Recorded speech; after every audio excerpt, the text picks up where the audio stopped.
Hi, my name is Becky. Welcome to Riverside, the studio. We've created this video for you to watch to help you feel confident and safe when beginning your first class.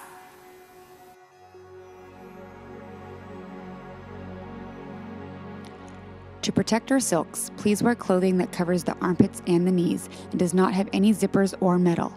Prior to class, remove or cover all jewelry, trim nails, cover sores, clean feet, and do not apply lotions or heavy makeup. Thank you. At the beginning of each class, stand underneath the plumb line of your hammock and check that the fabric falls across your hip bones.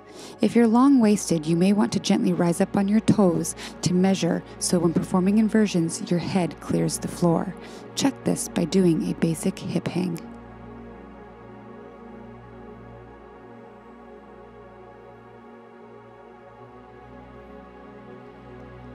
To sit in your hammock, gently find the front edge and gather the fabric about 6 times. Face the front, gently pull the silk below the bum and hop into the hammock. Pull the fabric to the back of the knees.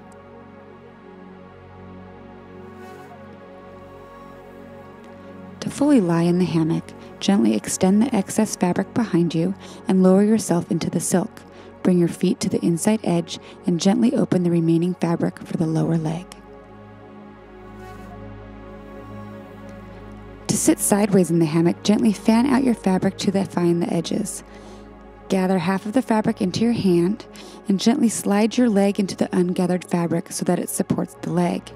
As you sit, slide the remaining gathered fabric under the other leg. You may choose to keep your legs outside the hammock, or you may bring your legs inside for your seated meditation.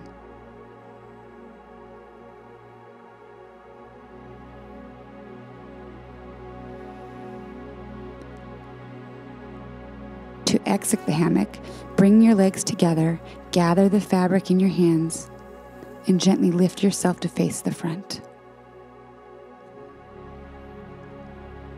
To stand in your fabric, please gather the silk underneath one foot. Make sure you are directly under your plumb line. Bring your arms up the sides of the hammock and gently step into the hammock. Slightly offset your feet so the ankle bones don't rub against one another. To exit the hammock, simply reverse the process.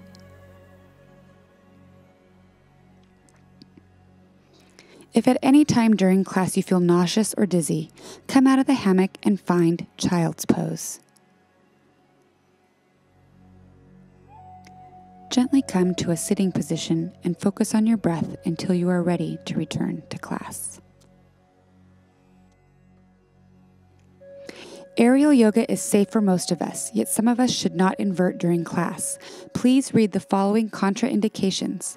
If you are able to perform inversions, always listen to your body and come in and out of them as you see fit. There are several benefits to the Pilates reformer. Most importantly, it is safe for everyone regardless of age or ability. To gain the maximum benefits from your Pilates class, learn the fundamentals of Pilates and apply them to each and every exercise.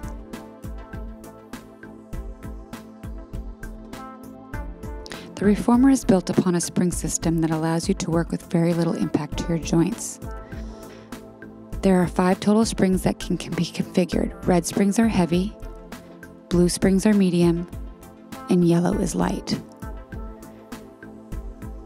To change your resistance, simply add or remove the spring from the peg. For safety reasons, never leave your carriage with no springs attached. To adjust the headrest, simply pull the lever toward your shoulder rest. To lengthen or shorten your straps, gently pull the tab toward the shoulder rest to release the ropes. To lie down on the reformer, sit on the edge, bring your feet to the front footrest, and gently lower yourself to the carriage. An alternate option is to sit and gently lie on your side and roll onto your back. To place your feet in the straps, gently press away with one foot on the foot bar, place one foot into the large loop and press away, and do the same with the other.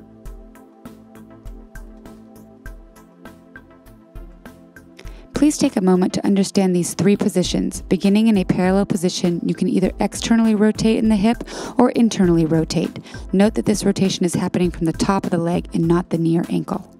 To place your foot in prehensile, imagine a bird grasping a branch. Wrap your toes tightly over the edge of the foot bar while also reaching your heels toward the underside of the bar. To place your foot in flexed position, place your heel on the foot bar and pull the toes toward the shin bone. For releve, place the ball of the foot on the bar and lift your heels high as if you're wearing a stiletto heel. For first position, also known as Pilates V, externally rotate from the hip, place the balls of your feet on the bar, and keep your heels connected.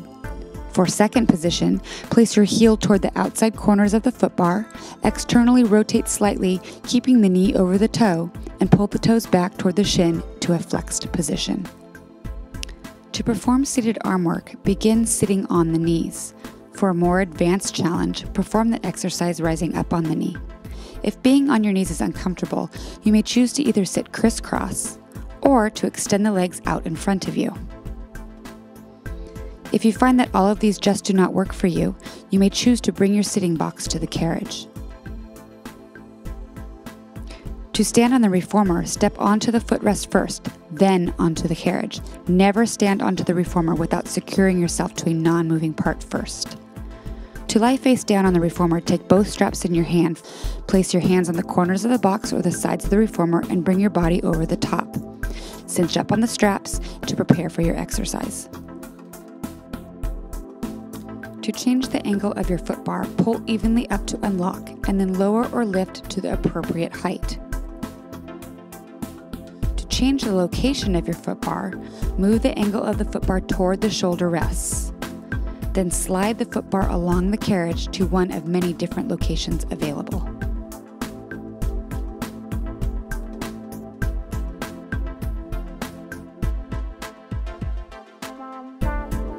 The shoulder rest can be easily removed by lifting up.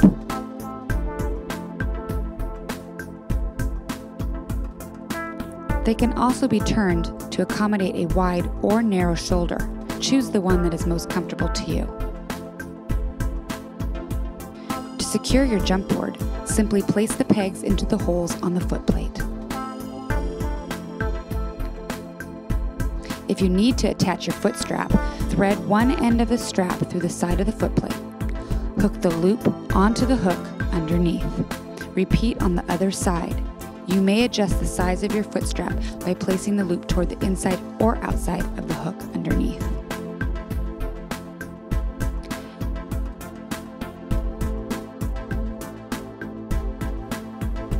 As we breathe, we want to breathe into the rib cage and not the belly. Place your hands along the side of your ribs and expand the rib cage into the hands. You should be able to inhale and exhale while continuously engaging the core. When lying on your back, try not to hyperextend and open the rib cage. As you move toward a neutral spine, your low back will flatten to the floor and your pelvis will tilt towards the sky. As you return to neutral pelvis, you may feel the natural curve of your low back, but your pelvis is level. Pilates is safe for everyone, but certain conditions require some modifications to keep you safe. Please review the contraindications and the precautions and always keep your instructor current on any of these conditions. Thank you for taking the time to watch this video. We look forward to seeing you in class.